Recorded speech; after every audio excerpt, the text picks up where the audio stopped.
Hablábamos más temprano de esta promulgación que se dio por parte del presidente del Estado, que tiene que ver con el endurecimiento de penas, Vivian, Sí. principalmente en casos de feminicidio y también de infanticidios, ¿no es cierto? Sobre este tema me permitiste una invitada para saludar. Vaya, por favor, porque a todos los ciudadanos nos interesa saber. Definitivamente, algo se tiene que hacer. Las cosas no pueden continuar como están.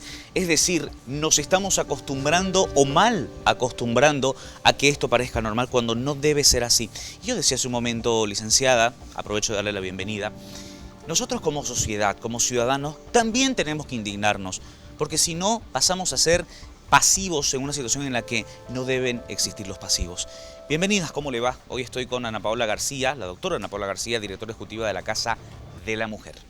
Muy buen día, hago eco con tus palabras, porque la verdad el tema de la violencia es un tema estructural que es el reflejo de una sociedad completamente machista, donde como sociedad nos tiene que mover y también existe una corresponsabilidad en la lucha contra la violencia. Recordemos que según informes de la FEDCB estamos bordeando los 50 feminicidios, son 49, el número 14 en Esto al Santa cierre Cruz. del 30 de junio, ¿no? Esto con cierre el 30 de junio, más el último feminicidio que tenemos son 14 feminicidios en Santa Cruz y pareciera que la muerte de las mujeres se ha vuelto un cotidiano. No solamente la muerte, sino también La violencia como tal. la violencia como tal, y pareciera que es la noticia del momento o la noticia del día. Sucede un hecho de feminicidio, lo cubrimos, lo tomamos, pero ¿qué medidas estructurales se están realizando para realmente poder decir que la prioridad de este país es la erradicación de la violencia? Cuando nosotros tenemos una prioridad en nuestra casa, se le asigna recursos económicos, y esto es la principal falencia que tenemos, porque existen muchas normativas. La ley 348 es una ley maravillosa, se han realizado ciertas reformas, pero si no se ejerce presupuesto público y no se cuenta con personal sensibilizado, nada de esto puede pasar. A ver, doctora, esta es una ley de protección a las víctimas de feminicidio, infanticidio y de violación. ¿Usted nos puede explicar un poco más en qué consiste la misma? Claro que sí, tiene tres componentes fundamentales. El primero se trata de que ningún feminicida, violador de niño, niña, adolescente o infanticida va a poder beneficiarse con el tema de la libertad condicional. No va a existir eso. No va a existir. ¿Para qué? Para evitar que vuelva a suceder lo que pasó con Choque y como muchísimos casos más donde los tipos eran sentenciados por feminicidio, pasaban un tiempo en la cárcel y luego manipulaban la norma y salían. A través de un examen psicológico. A través de distintas... Una baja médica. Exactamente, a través de distintas artimañas que decían que tenían una enfermedad terminal. Ahora, en caso de que eso llegara a suceder en último extremo, se va a necesitar la certificación médica forense a través de peritos especializados que puedan evidenciar esta situación. ¿Y si se confirma esa situación? Si se confirma esa situación de manera excepcional, se va a poder brindar esta opción. Otro de los elementos de esta normativa súper acertada es el tema de que se ha endurecido las penas para los jueces, tribunales y fiscales que no cumplen el deber fundamental de protección a la víctima, que las revictimizan, que dictan resoluciones contrarias a la normativa, contrarias al bloque de constitucionalidad, que garantiza a las mujeres una vida sin violencia, que garantiza a las mujeres la veracidad de su testimonio.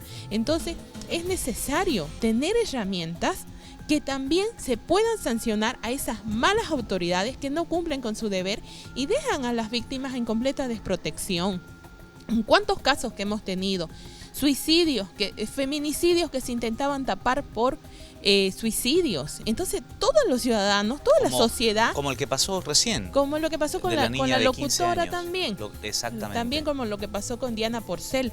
Entonces, estos casos han sido casos emblemáticos que nos han mostrado una debilidad institucional, que nos han demostrado fallas del sistema, y estas normativas vienen a reforzar esto. Claro. Y ningún juez, ningún tribunal y ningún fiscal que conoce y que trabaja con la ley va a poder oponerse a esta norma, porque esto simplemente es juzgar con enfoque de género. Bueno, ahora seamos conscientes de algo, doctora, y yo quiero que usted nos sitúe también, usted que está mucho más interiorizada, porque hay muchos casos, quiero contarle a usted que nos está viendo, que no llegan a la luz pública, no llegan a salir, muchas denuncias, muchos casos atroces. ¿Miento? Es así. Que no llegan a salir a la luz, que no llegan a tener denuncias siquiera. Que lamentablemente cuando cuando un caso se hace público es la última instancia. Claro. ¿Por qué? Porque volvemos a revictimizar a las mujeres. Tenemos nuevamente que exponer nuestro caso, llorar frente a un medio de televisión o frente a una red social para que nos crean. Y ni aún así logramos algún tipo de justicia, ni aún así se logra conmover a las autoridades. Recordemos el caso de María Isabel y el caso de Sergio Romero, que la mujer lo hizo público, tenía videos como el tipo la violentaba, y ahora ¿dónde está? Ella se tuvo que huir a Estados Unidos y del agresor no se sabe nada. Y casos como ese solamente son una pequeña muestra y reflejo de esta sociedad. Y lo que usted decía es muy cierto, estamos bordeando las 20.000 denuncias por violencia machista, pero ¿cuántas más suceden en la casa y no las denunciamos? ¿Y por qué no las denunciamos? Porque si yo veo que mi vecina fue a la FELCB, no la atendieron, fue al Ministerio Público, no la atendieron, le dijeron que regrese, va 2 años de su proceso, no ha logrado ni siquiera citar a su agresor, entonces ¿qué pasa? Que genera impunidad, y la impunidad hace que otras víctimas de violencia no quieran denunciar porque les da miedo. Qué ganas y qué confianza además en este sistema les va a quedar. Vivian, ¿querías decirnos algo? Por supuesto, yo creo que sí, muchas personas en casa todos estamos atentos y hemos estado pendientes a las palabras del presidente justamente ayer con respecto a esta nueva ley. Buen día, doctora, aprovecho a saludarla. Se habla, ¿no es cierto? Estaba hablando usted del endurecimiento de penas para los jueces y fiscales. Es importante conocer cuál era la sanción que tenían antes y en qué va a cambiar ahora. Sí.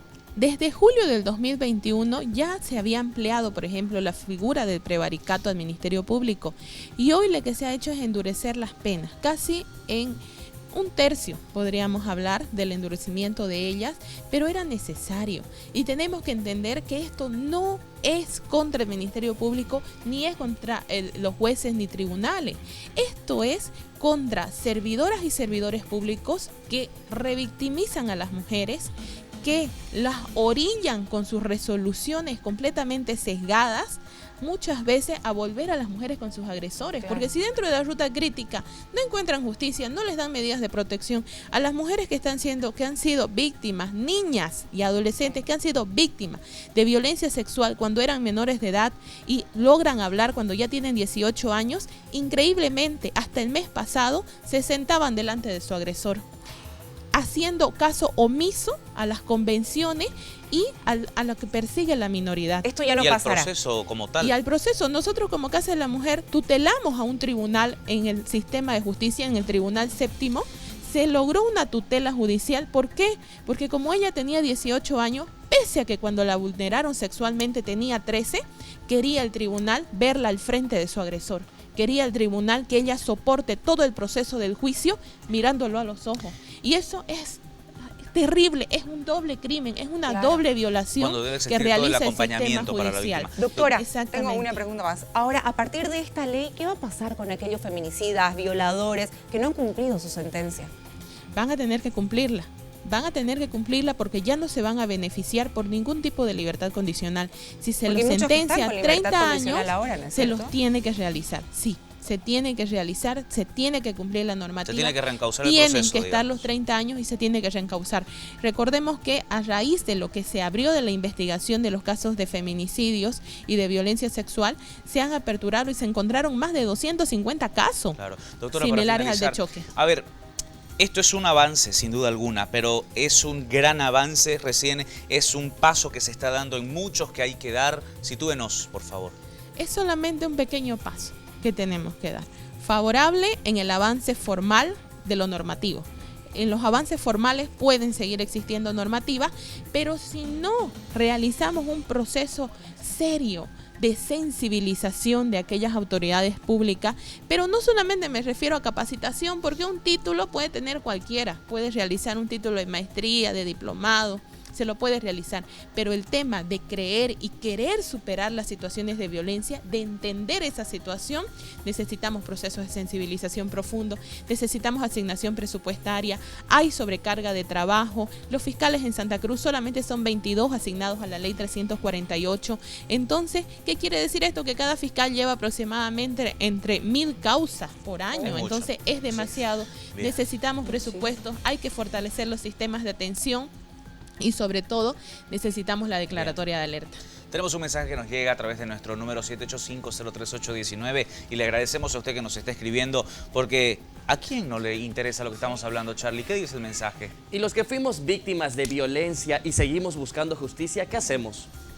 Mira vos, ese mensaje representa seguramente a tantas mujeres, doctora. Cada vez que yo miro las cifras de feminicidio y sabemos y miramos cuántas mujeres ya iniciaron anteriormente su denuncia, ya incluso tenían medidas de protección o tenían 2, 3, 4 procesos abiertos, nos hacemos esta pregunta. ¿Qué hacemos ahora si yo ya acudí ante mi sistema judicial y me falló? La víctima ya hizo lo que le decimos que tiene que hacer. Las sobrevivientes les decimos denuncien, rompan el silencio.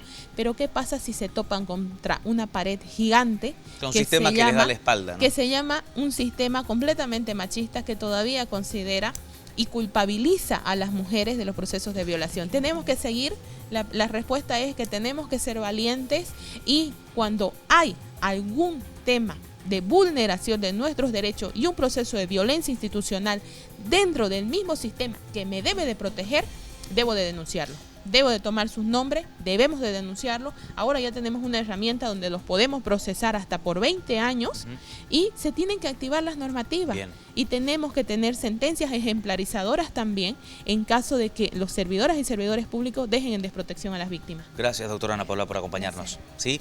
Y que bueno, señoras y señores, realmente se ponga en práctica eso que tanto anhelamos. Está ya la ley, que se cumpla y que los que tienen que hacer que se cumpla la ley, pues actúen, porque para eso están. Las mujeres no pueden seguir muriendo, siendo golpeadas, siendo vejadas muy impunemente.